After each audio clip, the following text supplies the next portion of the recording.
ஒரு ப்ராடக்ட் நீங்க சொன்னீங்க இல்லையா? பொமோகிரானேட் வந்து நம்ம இயற்கை முறையில வந்து அத நம்ம விவசாயமே பண்ண முடியாது. அதிகப்படியான கெமிக்கல் அப்படின்றது இதுக்கு குடுத்தா தான் ஒரு நல்ல ஈல்டு எடுக்க முடியும் அப்படின்னு சொன்னீங்க. ஸோ எந்த ஒரு கெமிக்கலுமே இல்லாம ஒரு நேச்சரான வேல எந்த ஒரு கிராப்ல நம்ம வைக்கலாம்? இப்போ கோயம்புத்தூர் போனா நீங்க கோகோனட். ம்.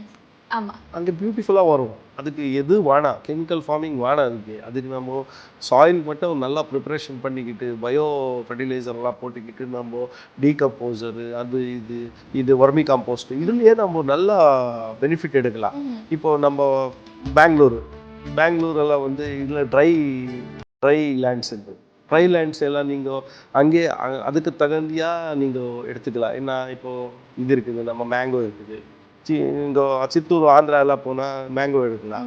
ஸோ ஒரு ஏரியாக்கே ஒரு ப்ராடக்ட் இருக்குது மேடம். அந்த ப்ராடக்ட்டுக்கு உங்களுக்கு தேவைப்படாது எந்த விஷயமும். ஒரு இடத்துக்கே ஒன்று இருக்குது மேடம். அந்த இடத்துக்கு என்ன தேவைப்படுதோ அதுதான் நம்ம நல்லா கல்டிவேஷனாக பண்ணிக்கலாம். Banana is the best variety madam எனக்கு தெரிஞ்சது. பெங்களூர் நியர் இருக்கிறவங்களுக்கு கர்நாடகாவில் பெங்களூர் நியர் இருக்கிறவங்க, பாகல்கோட் எல்லாம் போனால், நார்த் கர்நாடகா எல்லாம் போனால் லெமன்.